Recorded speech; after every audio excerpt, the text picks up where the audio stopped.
morning to all of you. Welcome to YouTube channel of Gyanodaya classes. Today we will discuss about vapor pressure of liquid. तो students last class में जो मैंने discuss किया था वो chemical units जिसमें molarity, molality, mole fraction, formality, ppm unit, relation between normality and molarity and the relation between density, molarity and molality, इतना बात हम लोगों ने लास्ट क्लास में कर चुका हूँ। तो उस केस में आज जो इससे आगे जो भी बात करेंगे हम लोग वो वेपर प्रेशर के बारे में बात करेंगे कि किसी लिक्विड का वेपर प्रेशर कैसे हम लोग समझेंगे कि किसी लिक्विड का वेपर प्रेशर क्या होगा, और साथ साथ जो इसका फैक्टर्स अफेक्टिंग जो सबस्टांस होगा वो कौन कौन से फैक्टर्स हैं जो इस वेपर प्रेशर को अफेक्ट करता है। तो इसी के बारे में आज हम लोग डिस्कस करेंगे और इसी में जो भी रॉयट्स लॉ वगैरह होगा, हेनरीज लॉ वगैरह होगा, उसके बारे में भी मैं बात करूंगा। तो आइए वेपर प्रेशर के बारे में हम लोग बात करते हैं।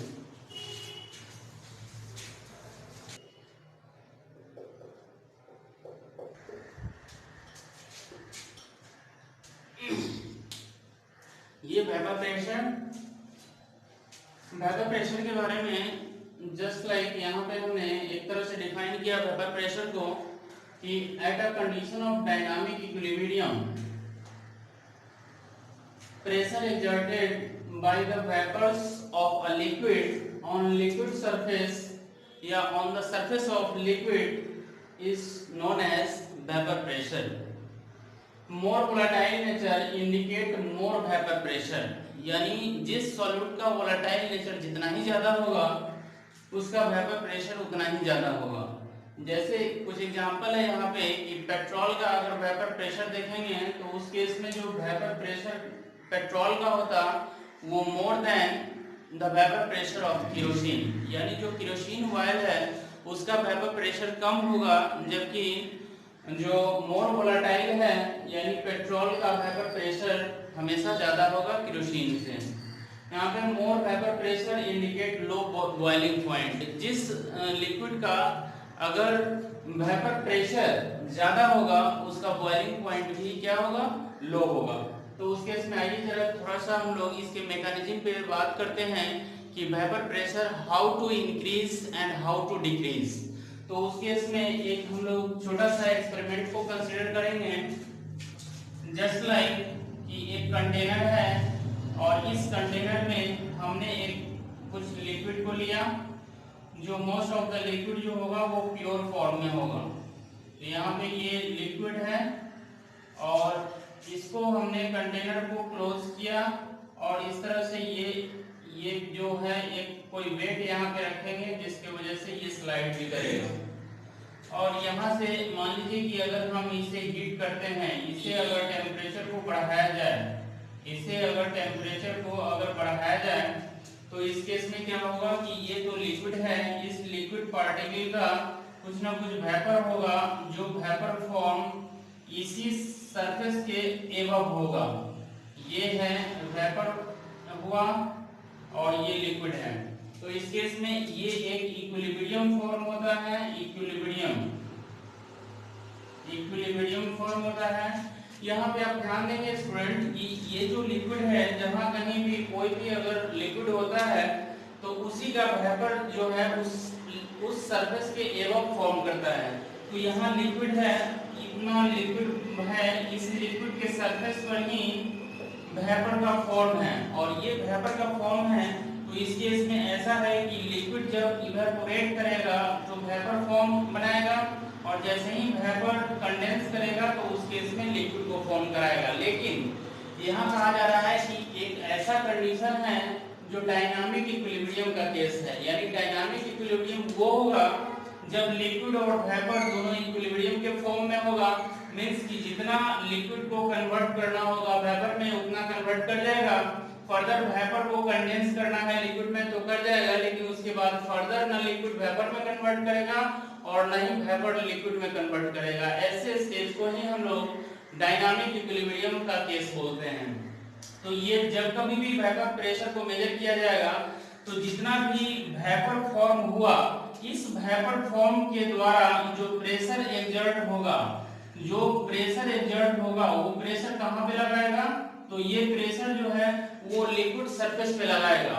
और जितना किसी लिक्विड का वेपर जो प्रेशर एक्सर्ट करता है bye the vapour of liquid on the surface of liquid, ऐसे ही प्रेशर को वेपर प्रेशर कहा जाता है। तो इसी को यहाँ पे डिफाइन किया कि at a condition of dynamic equilibrium pressure exerted by the vapour of liquid on the surface of liquid is known as vapour pressure. यहाँ कहा जाता है कि मोर वोलेटाइल नेचर, यानी ऐसा सॉल्यूट हो जिसका वोलेटाइल नेचर जितना ही ज्यादा होगा उसका वेपर प्रेशर उतना ही ज्यादा होगा। जैसे एग्जांपल हमने पेट्रोल और केरोसिन मोबाइल का लिया, तो पेट्रोल का वेपर प्रेशर हमेशा ज्यादा होता है केरोसिन वाले से। More vapour pressure indicate low boiling point, यानी वेपर प्रेशर जिस लिक्विड का जितना ही ज्यादा होगा उसका बॉइलिंग पॉइंट उतना ही कम होगा। आगे हम लोग बॉइलिंग पॉइंट को भी डिफाइन करेंगे। इसके बाद नेक्स्ट हम लोग जो डिफाइन करने जा रहे हैं वो कौन कौन सा फैक्टर है जो इस वेपर प्रेशर को अफेक्ट करने वाला है। तो उसके इसमें पहला फैक्टर है नेचर ऑफ लिक्विड, यानी लिक्विड का नेचर कैसा हो। जिस लिक्विड के बीच जितना ज्यादा इंटरमॉलिक्यूलर फोर्सेस होगा, जितना ज्यादा इंटरमॉलिक्यूलर फोर्सेस ऑफ अट्रैक्शन होगा, उतना ही उसका वेपर प्रेशर कम होगा। तो उस केस में if intermolecular attraction between the molecules is high, then volatile nature is low, so vapor pressure is also low। ठीक है। दूसरा हमारा है कि टेम्परेचर, यानी टेम्परेचर का क्या इफेक्ट होगा, इफेक्ट ऑफ टेम्परेचर। तो उस केस में कहा गया कि ऑन इंक्रीजिंग टेम्परेचर, जब टेम्परेचर को बढ़ाया जाता तो उस मॉलिक्यूल के बीच काइनेटिक एनर्जी भी बढ़ती है, और काइनेटिक एनर्जी जब बढ़ेगी तो उस केस में वोलेटाइल नेचर भी बढ़ेगी, और उस केस में वेपर प्रेशर भी इंक्रीज करता है। ठीक है। उसके बाद है कि mixing of solid in liquid, अगर किसी लिक्विड में सॉलिड को मिक्स करते हैं तो उस केस में उसका वेपर प्रेशर क्या होगा, तो उस केस में वेपर प्रेशर जो होगा वो डिक्रीज करता है, क्योंकि जो सॉल्यूट पार्टिकल्स होगा उस सॉल्यूट पार्टिकल्स का लिक्विड के सरफेस पे एक्युमुलेशन होगा, कुछ पार्ट उस पे डिपॉजिट करेगा, जिसके वजह से जो वेपराइज फॉर्म है उसको वो कम करेगा। तो उस केस में कहा गया कि when solid solute is mixed in liquid solvent, किसी सॉलिड सॉल्यूट को अगर सॉल्वेंट में मिक्स करते हैं, then net volatile nature decreases, so vapour pressure also decreases because the solute particles का एक्युमुलेशन होता लिक्विड के सरफेस पे, और इसके वजह से जो इवेपोरेशन की टेंडेंसी होती है उसे वो कम करता है, जिसके वजह से इसका वेपर प्रेशर भी क्या होता है, डिक्रीज कर जाता है। तो इसी के बाद हम लोग नेक्स्ट बात करेंगे जो रॉयल्स लॉ क्या होता है।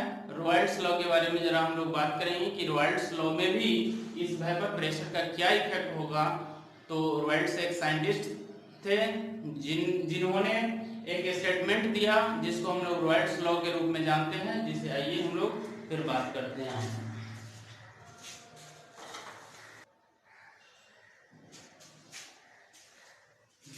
ये रॉयल्स लॉ के बारे में जरा स्टेटमेंट है कि it states that when two volatile liquids are mixed, then vapour pressure of each component is directly proportional to its mole fraction.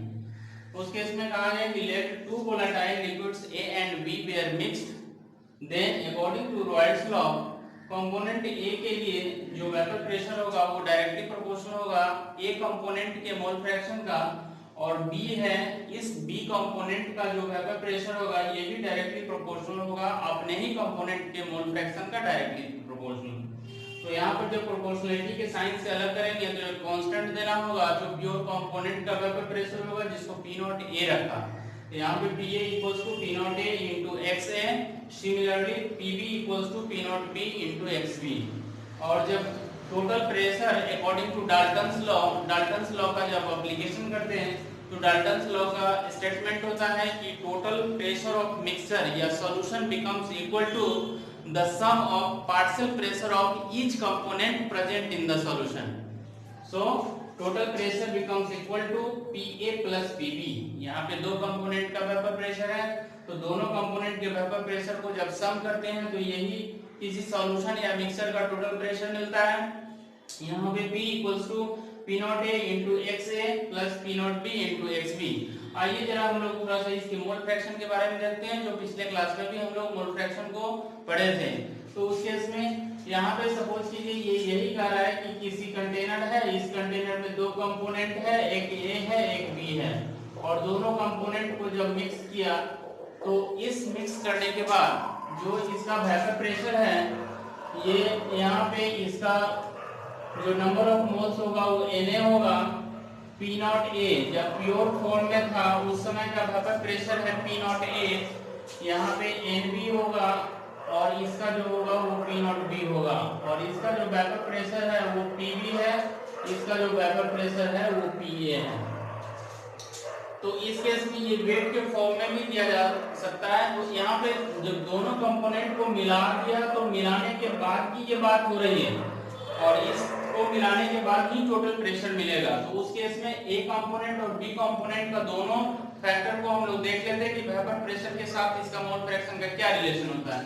तो ई कंपोनेंट जो A है, इसी कंपोनेंट A के लिए जब यहाँ पे देखा जाता तो इस केस में जो पार्शियल प्रेशर होगा, जो वेपर प्रेशर होगा, वो डायरेक्टली प्रोपोर्शनल होता है इसके मोल फ्रैक्शन का, यानी मोल फ्रैक्शन को XA रखेंगे। और इस केस में हम जब यहाँ पे मोल फ्रैक्शन को डिसाइड करेंगे तो अगर A कंपोनेंट का मोल फ्रैक्शन तो Na divided by Na plus Nb। Similarly जब mole fraction of B component निकालेंगे तो उस केस में Nb divided by Na plus Nb। तो यहाँ पे मोल फ्रैक्शन A कंपोनेंट का है, यहाँ पे मोल फ्रैक्शन B कंपोनेंट का है। इसको वेट के फॉर्म में भी रखा जाता है WA by Ma divided by WA by Ma plus WB by MB। इसी तरह से इसको भी रखते हैं weight by molecular weight B component का divided by weight by molecular weight plus WB by MB। तो इस तरह से यहाँ पे किसी भी फॉर्म में अगर दिया रहा, वेट के फॉर्म में या नंबर ऑफ मोल्स के फॉर्म में, हम लोग मोल फ्रैक्शन को कैलकुलेट कर सकते हैं। तो इस केस में यही जो कंपोनेंट A है उसका मोल फ्रैक्शन ये हुआ, कंपोनेंट B का मोल फ्रैक्शन ये हुआ, और ये कंपोनेंट A के लिए यही चीज है जिसको हम लोग एक अगर प्रोपोर्शनलिटी के साइन से अलग करेंगे तो एक कांस्टेंट देना होगा जो प्योर लिक्विड का वेपर प्रेशर होगा प्योर फॉर्म में इनटू XA। सिमिलरली जब हम इसका B कंपोनेंट के लिए लेंगे, कंपोनेंट B के लिए जब लेंगे तो उस केस में जो PB होगा वो डायरेक्टली प्रोपोर्शनल होगा मोल फ्रैक्शन ऑफ कंपोनेंट B का, और इसको प्रोपोर्शनलिटी के साइन से अलग करेंगे तो P0B इनटू XB। और जब according to Dalton's law total pressure of mixture equals to sum of the partial pressure of component A and partial pressure of component B। तो इस केस में ही हमें ये जो फॉर्मूला आएगा ये P0A into XA plus P0B into XB आएगा।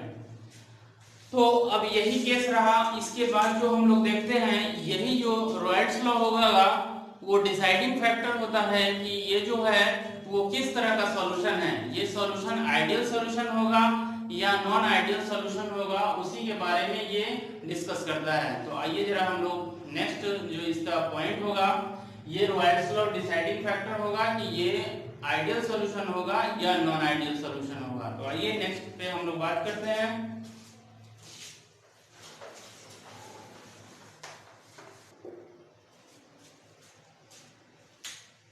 ये जो रॉयट्स लॉ है, इस रॉयट्स लॉ को, जैसे रॉयट्स लॉ का स्टेटमेंट था कि अगर कोई वोलाटाइल लिक्विड है जिसको दो वोलाटाइल लिक्विड को मिक्स करते थे तो उसमें दोनों का जो वेपर प्रेशर होता था वो उसके मोल फ्रैक्शन के डायरेक्टली प्रोपोर्शनल होता था।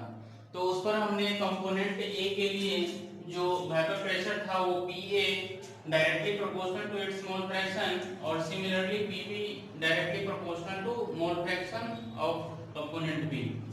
तो उस केस में दोनों जब डायरेक्टली प्रोपोर्शनल का साइन है, तो जब इसका हमने ग्राफ देखा तो ग्राफ क्या है, एक्स एक्सिस पर मोल फ्रैक्शन को लिया, वाई एक्सिस पर वेपर प्रेशर को लिया। उस केस में हम ये देख रहे हैं कि ये जो मैक्सिमम मोल फ्रैक्शन है यहाँ पे 1 है और यहाँ पे वेपर प्रेशर जो है वो प्योर कंपोनेंट का है। तो सपोज कीजिए कि ये जो है यहाँ पे प्योर कंपोनेंट जो वेपर प्रेशर है उसका पी नॉट ए और यहाँ पे जो मोल फ्रैक्शन है वो मैक्सिमम गया, यानी डायरेक्टली प्रोपोर्शनल है। जैसे जैसे हमें वेपर प्रेशर का वैल्यू इंक्रीज करेगा वैसे वैसे मोल फ्रैक्शन भी इंक्रीज करेगा। और यहाँ पे सिमिलरली पीवी यानी बी कंपोनेंट के लिए जो मोल फ्रैक्शन है उसका मैक्सिमम वैल्यू 1 है और इसका जो है वो मैक्सिमम वैल्यू जो होगा वो प्योर कंपोनेंट का मोल फ्रैक्शन होगा, प्योर कंपोनेंट का वेपर प्रेशर होगा और इसका जो मोल फ्रैक्शन होगा वो यहाँ पे आएगा। जैसे जैसे ये बढ़ेगा वैसे वैसे ये भी बढ़ेगा। तो उस केस में ये डायरेक्टली प्रोपोर्शनल का है, but according to Raoult's law total pressure जो मिलेगा वो दोनों का जो पार्शियल प्रेशर होगा उस दोनों का पार्शियल प्रेशर का सम होगा, वही टोटल प्रेशर जो होगा वो मिक्सचर का या लिक्विड का होगा। और इस PA को P not A into XA plus P not B into XB इससे पीछे भी देखा था, बट हम लोग जानते हैं कि सॉल्यूशन में जितना भी कंपोनेंट्स होगा सारे कंपोनेंट के मोल फ्रैक्शन का सम 1 के इक्वल होता है। तो यहाँ ओनली 2 कंपोनेंट्स हैं, तो अगर दोनों कंपोनेंट का सम 1 है तो यहाँ से XA equals to 1 minus XB, इसको हम यहाँ पे पुट करेंगे तो P not A into 1 minus XB plus P not B into XB। तो यहाँ से जब इसको हम ब्रैकेट को ओपन करेंगे दोनों को मल्टीप्लाई करेंगे और इसमें से कॉमन टर्म को अलग कर लेंगे तो ये हमारा P equals to P not A plus P not B minus P not A into XB। ये P है टोटल प्रेशर मिक्सचर या सॉल्यूशन का है और इसमें ये जो P नॉट A है वो प्योर कंपोनेंट A का या प्योर लिक्विड जो A है उसका वेपर प्रेशर है, ये प्योर कंपोनेंट में जो लिक्विड है उसका वेपर प्रेशर है माइनस प्योर कंपोनेंट A का वेपर प्रेशर इनटू मोल फ्रैक्शन। तो इसी पे बेस है एक क्वेश्चन दिया हुआ है कि benzene and toluene are mixed in a mole ratio of 2:3 if the vapor pressure of pure benzene is 600 mm of Hg and vapor pressure of pure liquid is 400 mm of Hg, find out the vapor pressure of solution। इस case में हमें total जो vapour pressure solution का होगा वो find out करना है। कैसे निकालेंगे, तो पहले हम लोग गिवन दैट लिख लेते हैं, उसके बाद हम लोग फिर देखेंगे कि क्या निकालना है। तो इसका सॉल्यूशन देखेंगे गिवन दैट, ये गिवन दैट वेपर प्रेशर यहाँ पे बेंजीन और टॉलिन, B for benzene T for टॉलिन, तो इस केस में दोनों को जब मिक्स किया तो यहाँ पे मोलर रेशियो दिया हुआ है, यानी B फॉर बेंजीन और T फॉर टॉलिन और इस केस में क्या क्या दिया हुआ है, तो मोलर रेशियो बेंजीन और टॉलिन का दिया हुआ है, यानी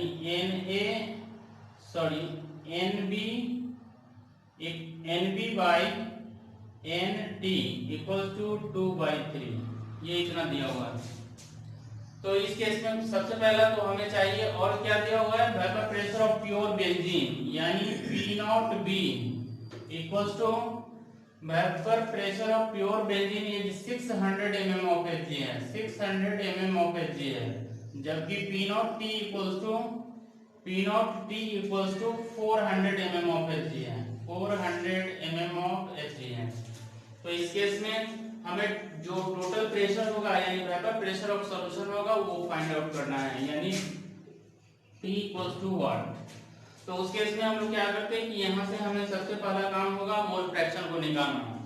तो मोल फ्रैक्शन जब हम बेंजीन का निकालेंगे तो बेंजीन का mole fraction equals two moles of benzene divided by moles of benzene plus moles of टॉलिन। तो यहाँ पे दिया हुआ है नंबर ऑफ मोल्स बेंजीन का 2 दिया हुआ है, तो 2 बाई यहाँ पे बेंजीन का भी 2 है और टॉलिन का 3 है, 2 + 3 करेंगे तो ये 5 होगा।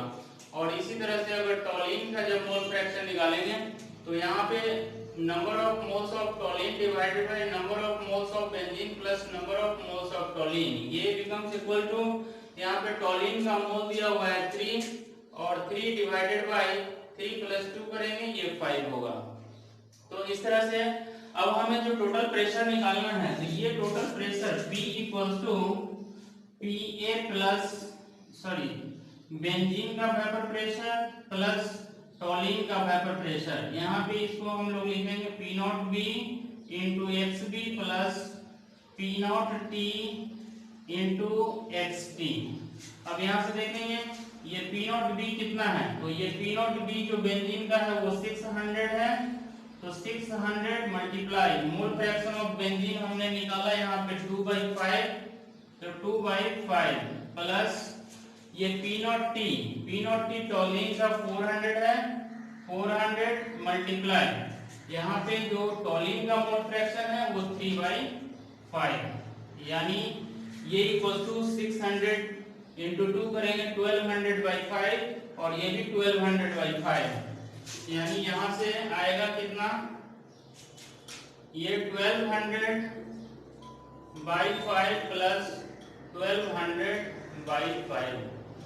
तो इसे हमें देख लेंगे तो टोटल कितना आ जाएगा, तो ये 2400 डिवाइडेड बाई 5 ये इक्वल्स टू ये कितना आ जाएगा 5 4 जा 20 और रिमेनिंग 4 0, यानी यहाँ पे 5 8 जा 40 और 1 0, इतना mm ऑफ Hg जो आएगा वो सॉल्यूशन का वेपर प्रेशर होगा।